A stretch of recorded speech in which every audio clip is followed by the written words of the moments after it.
Friends, વરસાદ પડી રહ્યો છે તો આપણે ભજીયા તો બનાવવા જ પડે. તો ચલો આપણે વરસતા વરસાદમાં ભજીયા બનાવીએ અને એન્જોય કરીએ. ભજીયા બહુ જ ટેમ્પટિંગ અને યમ્મી દેખાય છે, તમે જોઈ શકો છો. બહુ ઇઝી અને સરળ રીતે બને છે. તો ચલો આપણે જોઈએ તે કેવી રીતે બને છે તે. જો તમને મારી બતાવેલી રેસીપી ગમે તો મારી ચેનલને સબસ્ક્રાઈબ જરૂરથી કરજો અને સાથે સાથે બેલ આઇકન પર પણ ક્લિક કરજો, જેથી કરીને હું જેવી નવી રેસીપી પોસ્ટ કરું તેની નોટિફિકેશન સૌથી પહેલાં તમને મળે. તો ચલો ફ્રેન્ડ્સ, મારા કિચનમાં આપણે રેસીપી બનાવવાનું સ્ટાર્ટ કરીએ હવે. ફ્રેન્ડ્સ, આજે આપણે દાબડા ભજીયા બનાવીએ છીએ. જેની માટે સૌથી પહેલાં આપણે બેટર રેડી કરશું. જેની માટે મેં એક બોલમાં બેસન લીધું છે. તેમાં હવે સ્વાદ પ્રમાણે મીઠું, ચીલી ફ્લેક્સ, હળદર અને હિંગ એડ કરશું.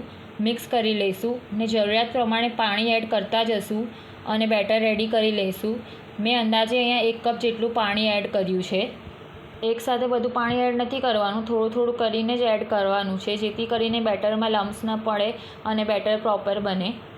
હવે 2 થી 3 મિનિટ માટે આપણે બેટરને આવી રીતે ફેટી લઈશું, જેથી કરીને તે થોડું ફ્લફી બને. બેટરની કન્સિસ્ટન્સી તમે જોઈ શકો છો, આવી મીડિયમ થીક કન્સિસ્ટન્સી રાખવાની છે. હવે આપણે બેટરને કવર કરીને રેસ્ટ પર મૂકી દઈએ 10 મિનિટ માટે. ત્યાં સુધી ભજીયા માટેનો મસાલો રેડી કરી લઈએ. જેની માટે એક મિક્સર જાર લઈશું ને તેમાં અધકચરો સિંગદાણાનો ભૂક્કો, સફેદ તલ, આખા ધાણા, વરિયાળી, સૂંઠ પાવડર, ગરમ મસાલો, સ્વાદ પ્રમાણે મીઠું, સમારેલી કોથમરી, એક લીલો મરચો જેના નાના ટુકડા કરી લઈશું, સેવ, આ બધું જ એડ કરી દઈશું. સેવ ન હોય તો તેની બદલે તીખા ગાંઠિયા, પાપડી ગાંઠિયા અથવા તો રોસ્ટ કરેલું બેસન થોડુંક લઈ શકો છો. હવે બધું જ પલ્સ મોડ પર ગ્રાઇન્ડ કરી લઈશું. મસાલો દરદરો રાખવાનો છે, એકદમ લીસો નથી કરવાનો. ત્યારબાદ ગ્રેટ કરેલું ફ્રેશ કોકોનટ એડ કરશું. ફ્રેશ કોકોનટ અવેલેબલ ન હોય તો ડેઝિકેટેડ કોકોનટ પણ લઈ શકો છો. ફરીથી એકવાર પલ્સ મોડ પર ગ્રાઇન્ડ કરી લઈશું. તમે જોઈ શકો છો મસાલો આવો દરદરો રાખવાનો છે. હવે આપણે તેને એક બોલમાં લઈ લઈશું. ત્યારબાદ બોલમાં સમારેલી કોથમરી, સાકર અને લીંબુ એડ કરી દઈશું ને બધું પ્રોપરલી મિક્સ કરી લઈશું. જો પહેલાંથી મિક્સરમાં કોકોનટ અને આ બધું એડ કરત તો મસાલો સોગી થઈ જાત, માટે એક વાતનું ખાસ ધ્યાન રાખવું, આ બધું પાછળથી જ એડ કરવું. મસાલો બનીને રેડી છે. હવે તેને સાઈડમાં મૂકી દઈશું. મેં અહીંયા ભજીયા બનાવવા માટે મીડિયમ સાઇઝની દૂધી લીધી છે. દૂધી બહુ જાડી નથી લેવાની. હવે હું આમાંથી અત્યારે અડધી દૂધીનો જ ઉપયોગ કરું છું. બાકીની દૂધીનો પાછળથી જરૂરત પડશે તો ઉપયોગ કરશું. હવે દૂધીની સ્કિન કાઢી લઈશું ને આવી રીતે તેની સ્લાઇસીસ કરી લઈશું. દૂધીની સ્લાઇસ આવી મીડિયમ થીક રાખવાની છે, બહુ પતલી નથી કરવાની. જો દૂધીની સ્લાઇસ વધારે પતલી હશે તો ભજીયા ફ્રાય કરતી વખતે તે એકદમ ઢીલી પડી જશે. હવે આવી રીતે દૂધીની એક સ્લાઇસ હાથમાં લઈને તેના પર મસાલો સ્પ્રેડ કરી દઈશું. ત્યારબાદ તેને બીજી સ્લાઇસથી કવર કરી દઈશું અને હળવે હાથે આવી રીતે પ્રેસ કરી દઈશું. તમે જોઈ શકો છો મસાલાનો લેયર આવું દેખાય તેટલું થીક રાખવાનું છે. આવી જ રીતે બીજી બધી જ સ્લાઇસમાં મસાલો ફિલ કરીને આપણે તેને રેડી કરી લઈશું. ફ્રેન્ડ્સ, દાબડા ભજીયા એમ તો ખંભાતના ફેમસ હોય છે, પણ તે નોન જૈન હોય છે, માટે આજે આપણે દૂધીનો ઉપયોગ કરીને તેનો જૈન વર્ઝન બનાવ્યો છે, જે ખરેખર બહુ જ મસ્ત બનશે. તો તમે ચોક્કસથી આ રેસીપી ટ્રાય કરજો. આપણે જે દૂધીની સ્લાઇસીસ રેડી કરી હતી તેમાંથી 7 ભજીયા બનીને રેડી થશે. હવે આપણે બેટર જોઈ લઈએ. તમે બેટરની કન્સિસ્ટન્સી જોઈ શકો છો, આવી મીડિયમ થીક કન્સિસ્ટન્સી રાખવાની છે.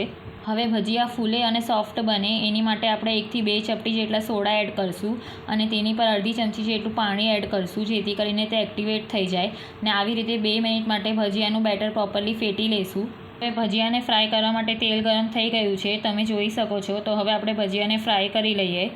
આવી રીતે દૂધીની સ્લાઇસીસ બેટરમાં ડીપ કરીને તેને પ્રોપરલી બેટરથી કોટ કરી દઈશું ને એક્સ્ટ્રા બેટર જે છે તેને આવી રીતે નિતારી લઈશું ને ભજીયા ગોલ્ડન બ્રાઉન થાય ત્યાં સુધી તેને ફ્રાય કરી લઈશું.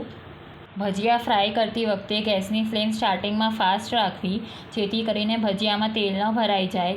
ત્યારબાદ ગેસની ફ્લેમ મીડિયમ કરી દેવી અને ભજીયા બંને સાઈડથી પલટાવીને પ્રોપરલી ફ્રાય કરી લેવા. એક બેચને ફ્રાય થતાં 5 થી 6 મિનિટ જેટલો સમય લાગે છે. ફ્રેન્ડ્સ, તમે જોઈ શકો છો ભજીયા કેટલા ફૂલેલા અને મસ્ત બન્યા છે તે.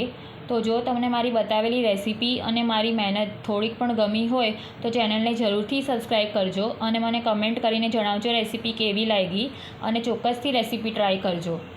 ભજીયા બધા ગોલ્ડન બ્રાઉન થઈ ગયા છે, તમે જોઈ શકો છો. તો હવે આપણે ભજીયાનું બધું જ તેલ આવી રીતે નિતારીને તેને એક પ્લેટમાં લઈ લઈશું. હવે આપણે એક ભજીયો કટ કરીને પણ જોઈ લઈએ. મેં અહીંયા ભજીયાને સીઝરથી કટ કર્યો છે, જેથી કરીને તે ચૂથાઈ ન જાય.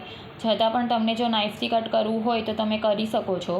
તમે જોઈ શકો છો ભજીયાનો લુક અને ટેક્સચર અંદરથી કેટલો મસ્ત લાગે છે તે. હવે જે દૂધી બાકી હતી તેમાંથી મેં સ્લાઇસીસ રેડી કરી લીધી છે. તો બાકી રહેલી દૂધી, મસાલા અને બેટરમાંથી આપણે હજી બીજા ભજીયા રેડી કરી લઈશું. બેઉ બેચ મળીને ટોટલ 16થી 17 જેવા ભજીયા બનીને રેડી થયા છે. હવે 1 કપ જેટલો મસાલો વધ્યો છે તેને તમે કોઈ પણ ભરેલું શાક બનાવવામાં ઉપયોગમાં લઈ શકો છો. તો બનીને રેડી છે દાબડા ભજીયા. તેને મેં અહીંયા તીખી ચટણી સાથે સર્વ કર્યા છે. ફરી મળશું નેક્સ્ટ રેસીપી સાથે.